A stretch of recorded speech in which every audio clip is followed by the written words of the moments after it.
Bismillahirrahmanirrahim. Assalamualaikum warahmatullahi wabarakatuh dan selamat pagi. Terima kasih kerana memilih untuk bersama kami di Selamat Pagi Malaysia. Pada hari ini semestinya anda sedang bersama kami di saluran TV1, Berita RTM dan juga penseriman secara dalam talian di RTM Klik.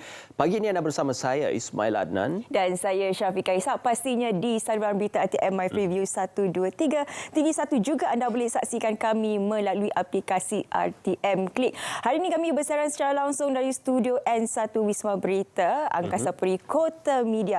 Kami akan bawakan pelbagai pengisian untuk anda, tapi kita mulakan terlebih dahulu berkaitan dengan isu ayam, di mana semalam telah tamatnya sebenarnya subsidi berkaitan dengan ayam ini. Ini berikutan kita tidak mahu berlakunya ketirisan subsidi ini, Ismail, kerana sebelum ini ayam ini, harga yang murah ini dinikmati bukan sahaja golongan yang tidak mampu tetapi juga warga asing dan juga golongan yang mampu. Jadi dengan penamatan subsidi ini, sebenarnya kerajaan telah mengeluarkan subsidi keseluruhan sebanyak 3.8 bilion bagi menampung kos ayam dan telur sejak Februari 2022. Okey, dan sebenarnya tinjauan rata-rata peniaga juga turut menjual harga ayam di pasarian pada semalam sebenarnya dilakukan oleh pihak-pihak yang berkepentingan RM9 ke RM9.40. Kalau sebelum ini harga maksimum ataupun harga ceiling itu adalah RM9.40. Jadi rata-rata juga masih juga pasarian-pasarian utama dan juga pasarian besar juga menjual RM8.50 sehingga ke RM9. Jadi diharapkan dalam masa seminggu ini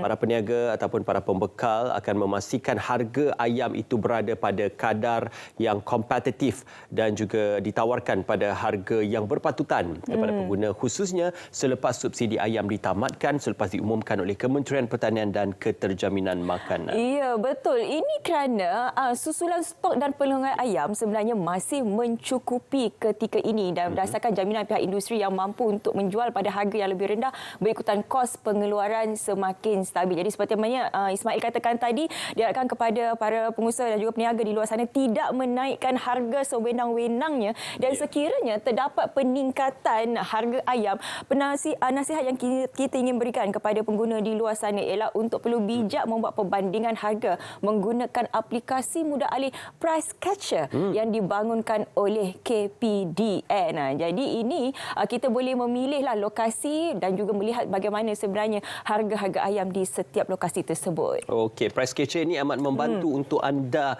mengenali dan juga mendapatkan harga-harga yang terbaik di sekitar kawasan anda berhampiran. Okey, dan seterusnya juga ini juga dinasihatkan supaya orang ramai membuat laporan kepada KPDN dalam mendapati harga dan makanan berasaskan ayam didapati tidak munasabah sehingga membebankan pengguna. Dinyatakan oleh pengarah KPDN Kedah, tindakan tegas akan diambil terhadap peniaga mengambil kesempatan atas keputusan kerajaan menamatkan subsidi kawalan harga ayam berkuat kuasa secara rasmi semalam sebenarnya. Jadi tindakan tegas kepada peniaga yang menaikkan harga sesuka hati akan dipantau oleh pihak kerajaan. Berikutan dengan penamatan subsidi ayam ini, adanya jualan rahmah, ada juga pemberian sumbangan tunai rahmah. Jadi kita lihat terlebih dahulu di mana hampir 60% penduduk dewasa Malaysia memanfaatkan bantuan sumbangan tunai rahmah tahun ini, yang mana tarikh pembayarannya akan bermula pada 7 hingga 9 November yang akan dikreditkan terus ke akaun bank.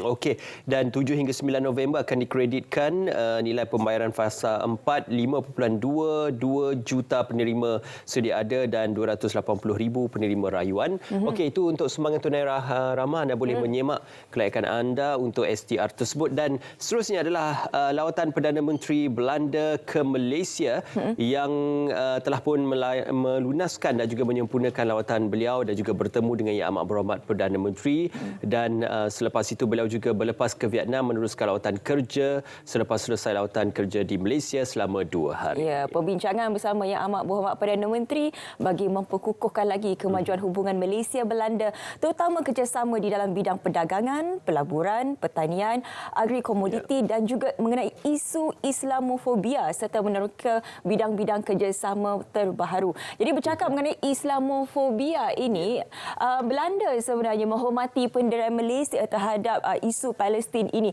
dan Belanda juga mengatakan mereka bersetuju adanya langkah segera untuk menghentikan serangan.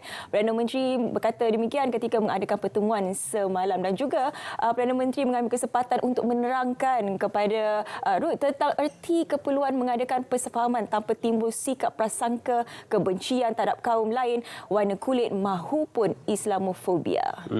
Nota yang diberikan oleh Amerika Syarikat terhadap untuk menarik balik tindakan menyokong Palestin ini sebenarnya sudah pun diterima oleh Yang Amat Berhormat Perdana Menteri, tetapi Malaysia tegas dalam pendirian untuk menafikan dan juga untuk menolak sebarang bentuk kekejaman dilakukan oleh rejim Zionis Israel terhadap Palestin. Jadi kita harapkan agar situasi ini akan berubah menjadi lebih baik, khususnya kepada perjuangan Palestin untuk membebaskan tanah air. Ya, sedikit lagi perincian mengenai lawatan ini di mana Belanda juga setuju untuk meneruskan lagi kolaborasi dalam industri sawit 5 tahun lagi. Jadi kalau kita melihat Timbalan Perdana Menteri Datuk Seri Fadillah Yusof berkata semalam, ia bertujuan meningkatkan lagi kesedaran dan juga mempraktikkan amalan pertanian yang baik. Dan jelasnya, Belanda bukan sahaja pengimport terbesar minyak sawit dari benua Eropah, malah sentiasa menyokong program yang membantu pekebun-pekebun kecil. Ya, okey. Dan sebenarnya hubungan dua hala antara Malaysia dan Belanda ini akan menguntungkan kedua-dua negara, khususnya apabila ekspor negara akan dapat ditambah baik dari segi ekspor komoditi ke negara Eropah tersebut. Itu antara perkongsian yang kita boleh bawakan pada pagi ini, Kak. Kita nak berehat seketika selepas ini. Banyak lagi sebenarnya pengisian yang kami kongsikan bersama dengan anda, tapi jangan ke mana-mana, kita berehat seketika.